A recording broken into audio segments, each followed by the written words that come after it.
the American dream of freedom on wheels, an automotive age traveling on time-saving superhighways, Futurama's free-flowing channels of concrete and steel. But these wide lanes of reality actually measure out to just a few miles, scattered far apart across the friendly face of our land.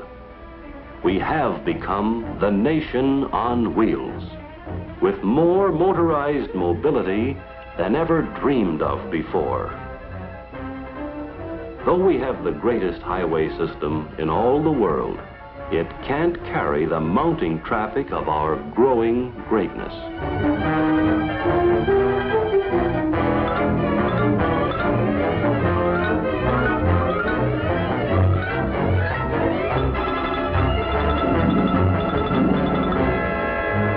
We're running out of roads.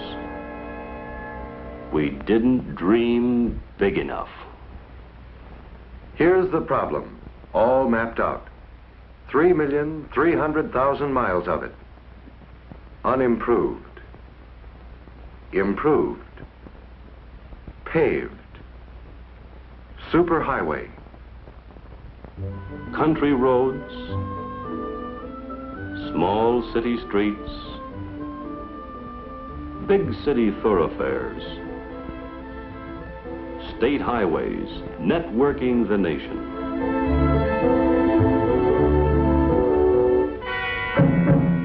And here's the crisis. 2/3 of the way is now obsolete, worn out, inadequate in width, inferior in condition, capacity, and safety.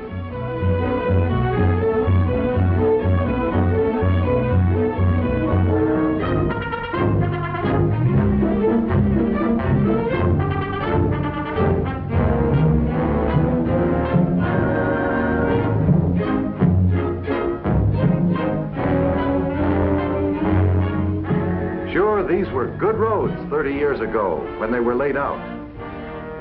But nothing lasts forever. The waiting line forms on the right.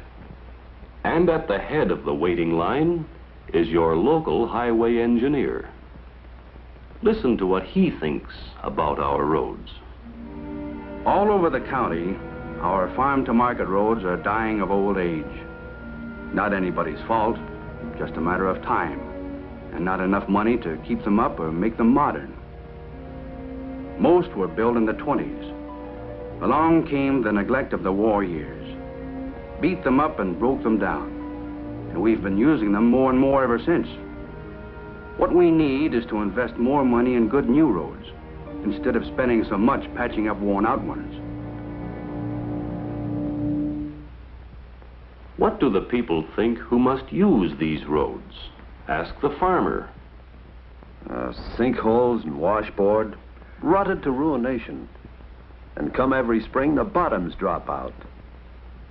And the milk truck driver. We pay for roads, whether we have them or not. Only we pay more for them when we don't have them. Don't have to have hardtop.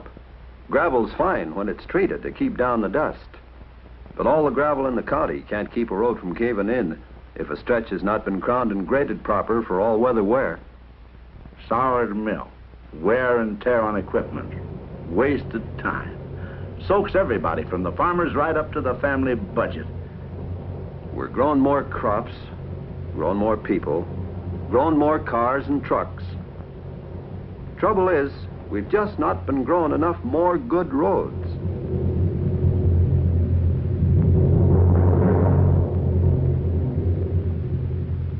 And your accident rate rises too, if you don't watch out.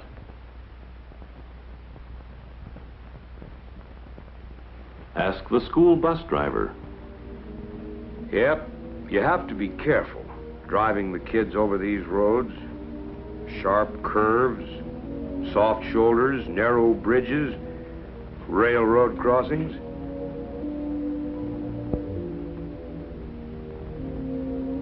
Spring rains wash out these roads, and winter frosts rip them up. So you can count on no school those days. Other times, you don't know what to expect. Ask the small-town merchant. Our town has a population of 4,002, except on weekends. On Friday night and Saturday, congestion hits our main arteries like a heart attack. But customers pass us by if they can't find a place to stop. What brings up store sales today is parking space. It's as important to volume as shelf space and display windows. Best investment a town can make. Lots of parking. In small town and suburb, in cities of all sizes, the situation is the same, all snarled up. The best investment has yet to be made. Ask Mrs. America. Every day it gets worse shopping. It's not just a matter of getting through the congestion. It's impossible to find a place to park.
Can I do?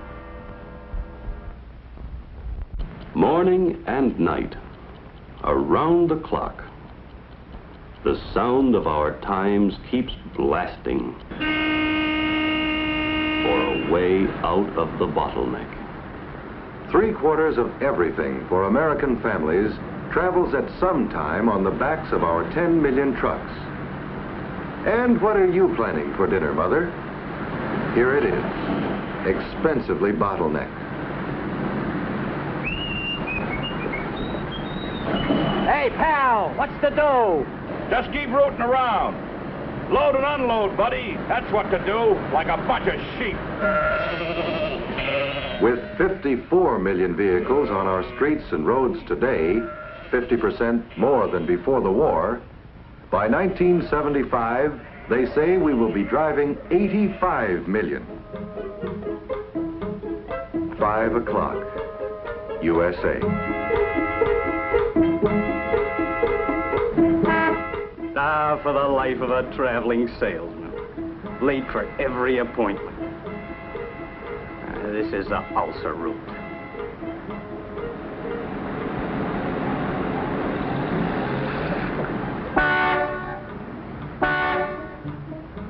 Will you stop honking, Mac? We ain't going nowhere. This is Agony Alley. Morning rush and evening wait. Fight your way home from work.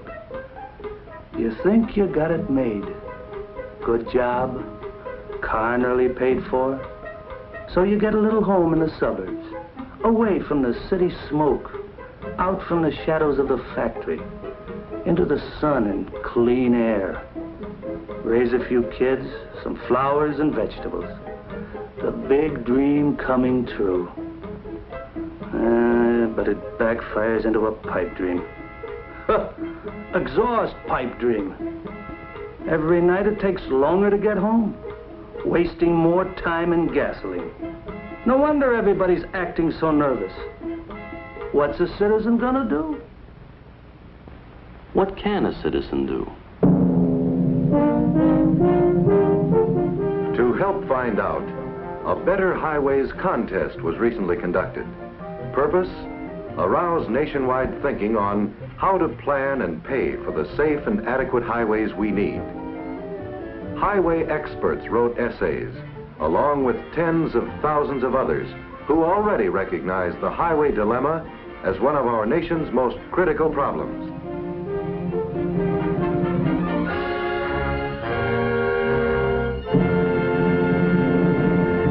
I am privileged to present the winner of the Grand National Award, Robert Moses of New York.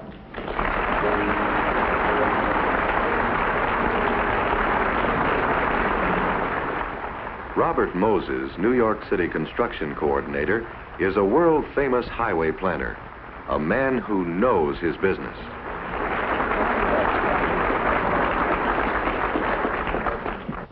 No stroke of genius, no brilliant device, no magic will suddenly produce roads commensurate with cars. We have fallen far behind. The remedies are neither easy, nor cheap, nor immediately realizable. But the task you have set is not beyond the capacity of the aroused American people, and you may be sure that they will not stop short of the goal. Mr. Moses went on to propose a 10-year construction program to cost $5 billion a year. He stressed there was no one new solution for the entire nation, but rather a combination of many solutions. And there is a solution for each community within its own capacity to accomplish.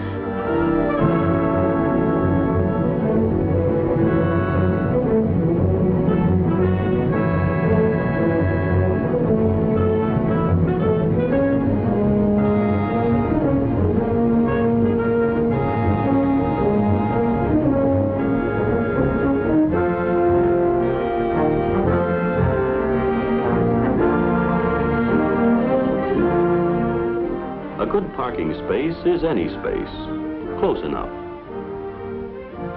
A good road is any road able to carry its daily traffic flow safely and adequately. And it doesn't have to cost $1 million a mile to be a good investment. Every stretch of farm and factory to market road earns profits for all the nation. And it's just good American enterprise to put part of the profits back in the business. Our road builders now have the know-how to pour miracles of concrete through the air if supported by the proper financing. They can lift traffic up over city congestion with elevated highways raised by an aroused public. The Gowanus Expressway speeds over a densely populated area of Brooklyn without disturbing life below, to deliver through traffic to the underwater tunnel to Manhattan. Connecting from the north, a 4-story street will soon be open, with promenade for pedestrians on top, local traffic on the bottom, and 2 one-way expressways in between. Here is 4-story proof that our modern highway planners, with imagination and public support, can solve our traffic problems. We can have our superhighways in the sky, fabulous, futuristic forms, like this Hollywood freeway interchange, which sorts flowing traffic 8 ways at once. If we start now to give our engineers the go sign, to design dreams instead of detours. This spectacular 2-deck viaduct, snaking along the docks of Puget Sound through Seattle's busiest section, has cut a 20-minute traffic battle to 3 minutes travel time. And more miles are on the way. The people of the state of Washington are using all of an increased gasoline tax and auto license fund for the faster development of a better roads program. Many people favor toll roads like the New Jersey Turnpike, financed by a bond issue, another way to raise funds. It's already paying itself off way ahead of schedule, proving that many of us who drive will pay extra by the mile and pay every trip to travel a good road. Many states already have toll roads, and more are now under construction or in the planning stage. Any roadway must keep pace with the changing character of its community. Dream big and act boldly. Know the best road of yesterday can become the worst road of today just a few miles down the way. Pittsburgh is moving mountains and even relocating a railroad yard to get out of its traffic jam. County, city, and state tax money is matching federal funds to pave the way. When this boldly planned parkway is completely open to traffic, the greater Pittsburgh Airport, instead of being an hour away, will be only a 15-minute ride from the center of the city. As has been done in other cities, Pittsburgh is digging a $4 million hole in the heart of the city to provide underground storage for thousands of cars. Above the surface, a beautiful park will camouflage the busy activity below. Or if not underground, then stacked layer upon layer in modern fireproof structures, engineered for easy access and maximum use of downtown space. In San Francisco, the Bay Shore Freeway is getting in shape for tomorrow's traffic as part of California's new 10-year, $750 million highway program, financed by state tax on gasoline and auto license fees. Chicago is moving a city to build an 8-mile-long expressway from the city limits to Michigan Avenue, wide as a city block, into the heart of the Loop, an 8-lane miracle which will send traffic through the middle of the main post office building like a special delivery letter. Chicagoans raised their share of the $92 million cost by a bond issue. Interest and retirement to be paid for by future revenue from motor fuel taxes backed up by property taxes. Borrowing money to finance expansion is traditional with Americans. The time and money saved more than repays your investment. If you wait to pay as you go, you may not go at all. Detroit is borrowing funds to build more miles of expressway, and build them today instead of years from now.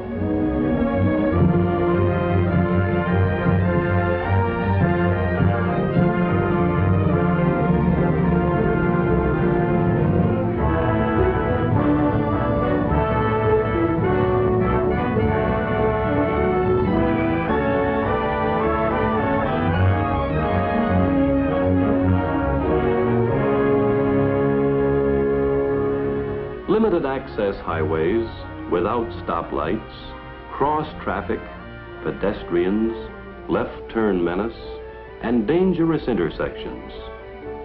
Spacious roads of divided lanes where free-flowing traffic can save time, tires, gas, as well as lives. But the way of the green light isn't only on an expressway. The green light must shine along improved neighborhood streets, on the Sunday way to church, and the pleasure drive to water's edge and sun. The go-ahead must be fought for on the side streets, We must fight for it at every crossroad, widening out congested intersections, rounding square corners for the wheels of the automotive age. We must boldly attack bottleneck and traffic jam with left turn lanes and modern interchanges, service roads, and better loading facilities. Free ourselves from the ulcer route and from no place to park. Roads are dying of old age. And come every spring, the bottoms drop out. Yep, you have to be careful driving the kids over these roads. What's a citizen gonna do? Our American dream of Futurama on wheels can come true. Our highway engineers know the way. It's ours for the asking, if we'll ask and pay our way. Freedom of the road is as old as the first man and as new as this moment. Once we fought for it through forest and river, wild animals